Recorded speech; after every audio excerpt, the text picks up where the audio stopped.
The island of Shiranami did not appear on most tourist maps. Far from Japan's busy cities, it was little more than a rocky stretch of coastline surrounded by violent waves and thick sea fog. Only 40 people still lived there, almost all of them elderly. Finishing boats came and went during the day, but every caption followed one unbreakable rule: never sail after the last bell from the lighthouse. No one could explain when the rule began. Parents taught it to their children, who later taught it to theirs. Anyone who questioned it received the same answer: the sea remembers. Aya had spent years investigating forgotten folklore across Japan. Unlike television ghost hunters, she relied on history and interviews instead of supernatural beliefs. When she heard stories about Shironami's abandoned lighthouse, she immediately arranged a visit. The fairy caption frowned when she mentioned staying overnight. You should leave before sunset. I'm only researching local legends, so were the last two visitors. He refused to say anything more. The village itself was peaceful. Wooden homes overlooked the gray ocean, while faded prayer flags fluttered into the salty wind. Children were nowhere to be seen. Only old people remained. Aya rented a room from an elderly fisherman named Kenji. That evening, as they shared dinner, she asked about the lighthouse standing alone on the cliffs. It hasn't worked in 50 years, Kenji answered. Then why does everyone talk about its bell? His chopsticks stopped moving. Because every night, he whispered, someone rings it. Aya looked toward the distant cliffs through the window. The lighthouse stood dark against the fading sky, but no one lives there. Kenji simply nodded. Exactly.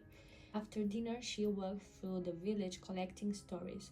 Each resident described the same event differently. One woman claimed ghost sailors climbed the cliffs every night. Another insisted the sea itself rang the bell. An old man believed the lighthouse keeper never realized he had died. Despite the different explanations, every story ended the same way: never go outside after the final bell.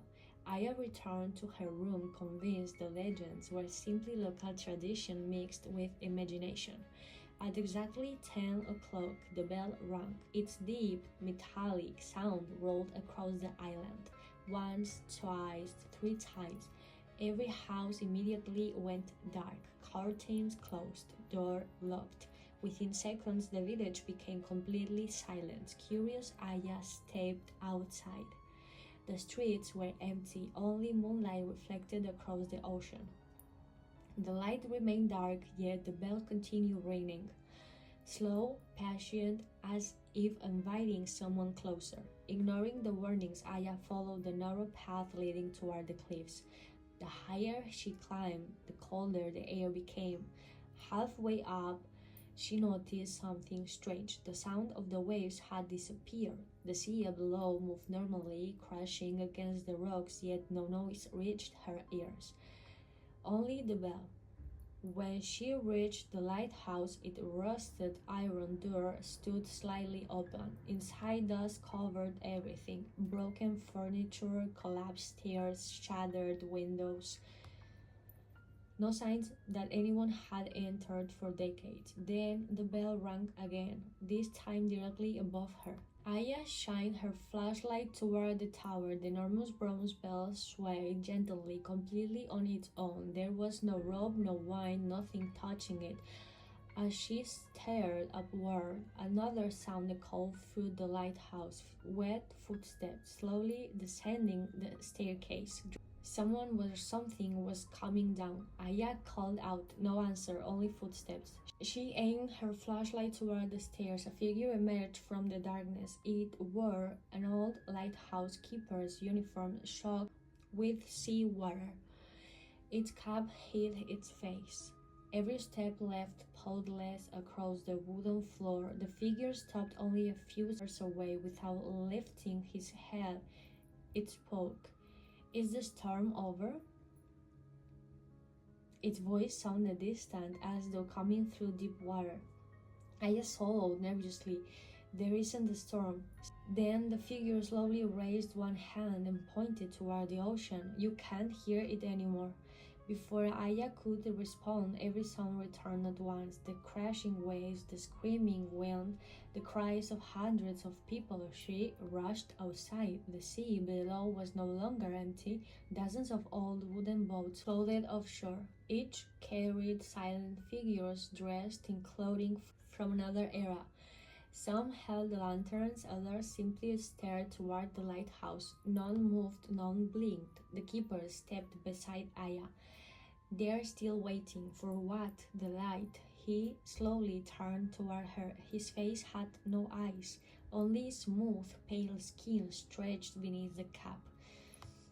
They never found the shore. Suddenly, every boat lit a single lantern. Hundreds of tiny flames reflected across the black water. The faceless keeper spoke again. "Will you guide them?" The lanterns began drifting closer, closer, closer. Aya backed away. The keeper never moved. He simply waited, remembering an old purification prayer she had once heard during another folklore interview. Aya quietly repeated the words. Nothing happened. The boat continued approaching. Then she noticed something hanging beside the lighthouse door, a thick rope frayed with age, connected to the bell. She grabbed it with both hands. The moment she rang the bell herself, the sound exploded across the cliffs. The lanterns instantly went dark. The boats faded into the fog. The keeper vanished. Only empty ocean remained. Shaking, Aya hurried back to the village. Kenji opened the door before she even knocked. "You rang it," she nodded. He sighed heavily. "My grandfather says someone eventually always does." The following morning, Aya prepared to leave. Before boarding the ferry, she asked one final question: "What really happened here?" Kenji stared toward the lighthouse. "Many years ago, during the terrible typhoon, several fishing boats never returned. The keeper kept the lighthouse burning for 3 nights, hoping to guide them home. And on the fourth morning, they found him dead inside the tower. Heart attack? So the doctor said." Aya looked back one last time. The lighthouse stood silent beneath clear skies. Months later, she returned to Tokyo and organized her notes. She decided not to publish everything she had experienced. No one would believe her anyway. While reviewing photographs from the island, she noticed something impossible. Every picture of the lighthouse was empty except one, taken when she first entered. Standing beside the doorway was the lighthouse keeper, watching her, his face hidden beneath the cap. She checked the image metadata. It had been captured 3 times before she reached the lighthouse. Disturbed, Aya enlarged the photograph. Behind the keeper, barely visible through the fog, floated dozens of fishing boats.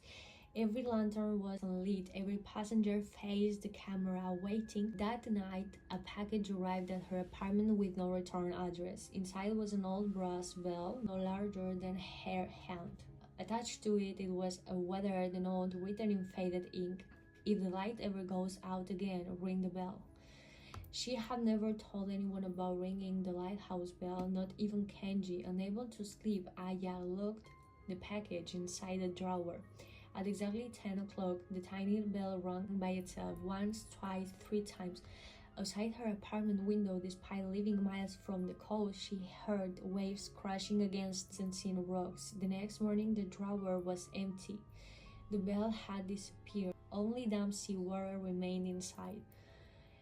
From that day forward, every year on the same date, Aya heard the distant lighthouse bell shortly before midnight. Weather reports always described calm skies.